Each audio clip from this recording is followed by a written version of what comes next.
Salam semua, selamat pagi. Bagaimana kabar kalian hari ini? Ya, Bapak yakin semua pasti dalam keadaan sehat selalu ya. Ya, pada pertemuan kita hari ini, kita akan membahas mengenai materi tentang tantangan iman masa kini. Ya, sebelum kita masuk ke materi pembelajaran kita, Bapak akan menjelaskan tujuan pembelajaran kita pada hari ini. Yang pertama, siswa mampu mengidentifikasi berbagai bentuk tantangan iman yang dihadapi oleh remaja masa kini. Lalu, tujuan yang kedua adalah memahami bagaimana pandangan Alkitab tentang tantangan iman yang dihadapi pada masa kini. Sekarang kita masuk ke materi pembelajaran kita. Berbagai macam jenis tantangan iman yang dihadapi pada masa kini. Berikut ulasan tentang tantangan iman pada masa kini. Yang pertama, teknologi.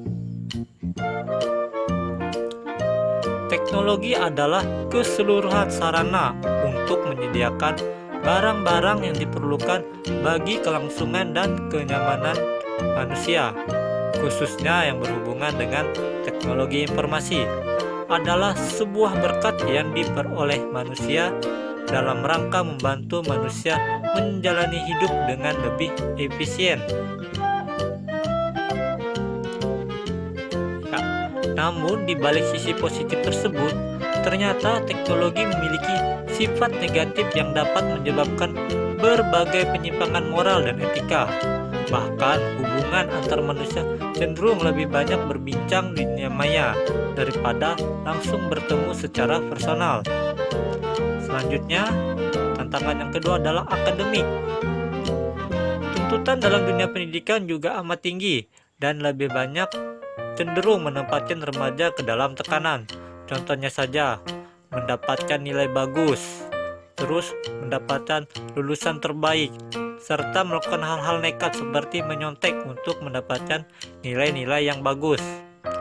Sekarang kita akan masuk ke tantangan yang ketiga. Ya, rokok, narkoba, dan miras. Kalian pasti pernah melihat orang-orang di sekitar kalian ya. Ya. Orang dari berbagai usia telah menjadi korban narkoba. Berbagai macam obat terlarang juga dicampur ke dalam makanan seperti permen, coklat, es krim, dan lain-lain. Lalu, tantangan yang keempat, hormon. Ya, perubahan yang terjadi pada usia remaja menyebabkan beberapa hal. Salah satunya adalah rasa timbulnya ketertarikan pada lawan jenis, dan itu merupakan suatu hal yang wajar. Namun, ketika orang itu tidak bisa mengontrol dirinya sendiri, dia akan mencoba hal-hal yang baru yang menyimpang seperti video porno dan lain-lain, yang bahkan dapat merusakkan mental dan juga moral remaja. Sekarang kita masuk ke materi selanjutnya, yaitu pandangan Alkitab tentang iman masa kini, yang terambil dari Injil Matius pasal yang keempat ayat pertama sampai yang 11. Di sini ada 3 tantangan iblis kepada Yesus. Tantangan yang pertama. Tantangan iblis yang pertama kepada Yesus berkaitan dengan makanan dan hal-hal yang menyangkut tubuh, atau yang biasa disebut Rasul Paulus dengan keinginan daging. Keinginan daging berlawanan dengan keinginan roh. Menurut Rasul Paulus, keinginan daging membawa kebinasaan kepada manusia, sedangkan keinginan roh membawa manusia kepada keselamatan. Relevansinya, keinginan daging dengan tantangan yang dihadapi kaum remaja adalah seperti teknologi, rokok, miras, narkoba, dan hal tersebut bisa dikatakan sebagai keinginan daging. Lalu, tantangan kedua, iblis kepada Yesus adalah kesombongan.